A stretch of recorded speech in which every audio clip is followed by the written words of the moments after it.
Olá, eu sou o Rafael Revadan e este é o Som da Ciência, o podcast da Sociedade Brasileira para o Progresso da Ciência, a SBPC.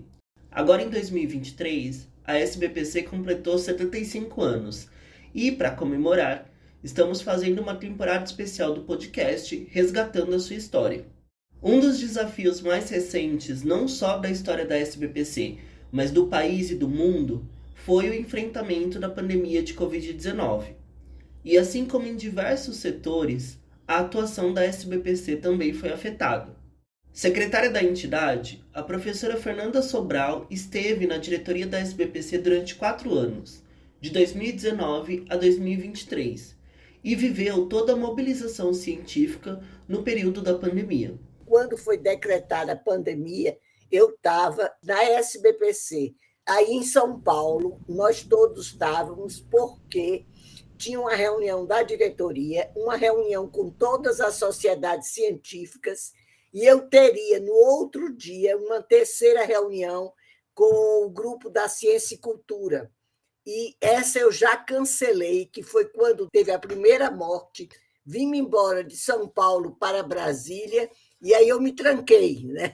A SBPC, claro, que teve que se reorganizar completamente, quer dizer, só havia trabalho virtual, né? Nossas reuniões eram virtuais.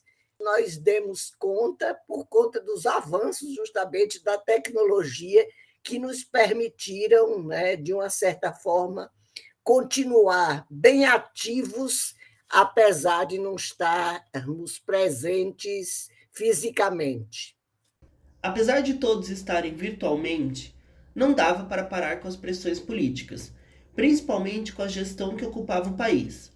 Na época, o então presidente Jair Bolsonaro realizou inúmeras medidas contrárias às recomendações de saúde, e a comunidade científica teve que assumir um papel majoritário na luta pela vida.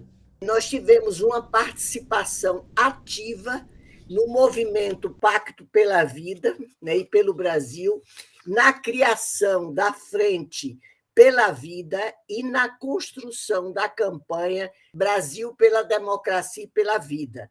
Isso é uma questão importante. A SBPC, junto com várias entidades da área de saúde, como a Brás, Conselho Nacional de Saúde, participou em 2022 da Marcha pela Vida. Foi elaborado, inclusive, um documento, né? Um documento exigindo dos governantes justamente os princípios de solidariedade e de dignidade, né? Na busca de soluções conjuntas para o bem comum, apontando já como a preservação da vida e a democracia entrelaçadas. E a pandemia foi apenas uma crise entre todas as crises do período. O negacionismo científico afetou também o desmatamento na Amazônia, por exemplo, com Bolsonaro negando dados do Instituto Nacional de Pesquisas Espaciais, o INPE, que comprovaram o aumento das práticas ilegais na região. Inclusive, Bolsonaro demitiu o presidente do INPE que divulgou essas informações na época, o cientista Ricardo Galvão. Hoje, Galvão é presidente do Conselho Nacional de Desenvolvimento Científico, o CNPq. Outro ponto atacado por Bolsonaro foi o FNDCT, o Fundo Nacional de Desenvolvimento Científico e Tecnológico, que basicamente é responsável por administrar todos os recursos para os programas científicos do país. A gestão de Bolsonaro foi marcada por uma série de bloqueios aos recursos do fundo. E aí coube à SBPC mobilizar lutas contra essas ações autoritárias. Primeiro, se negava a ciência quando não se aconselhava determinadas medidas que a ciência falava e se aconselhava outras medidas que justamente iam contra as evidências científicas.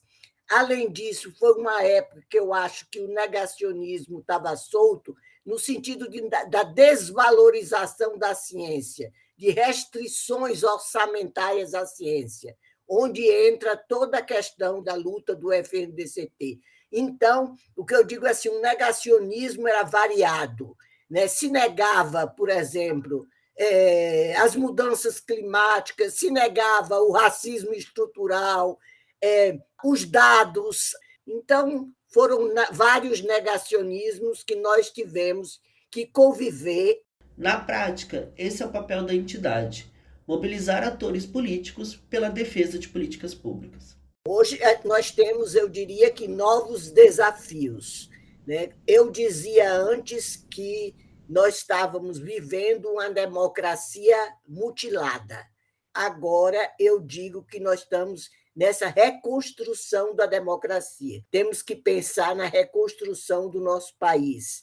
Quer dizer, temos que pensar em políticas públicas elaboradas a partir de argumentos científicos. Continuamos atentos, eu diria, sempre às políticas, mas colaborando, sempre com espírito colaborativo. Aliás, em nenhum momento nós perdemos, mesmo com a maior ruptura da democracia, nós não perdemos essa vontade de colaborar. Só que não se procurava essa colaboração, muito pelo contrário.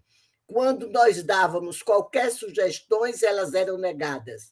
Nós passamos o tempo todo criticando, rejeitando, diminuindo as perdas, tentando diminuir as perdas.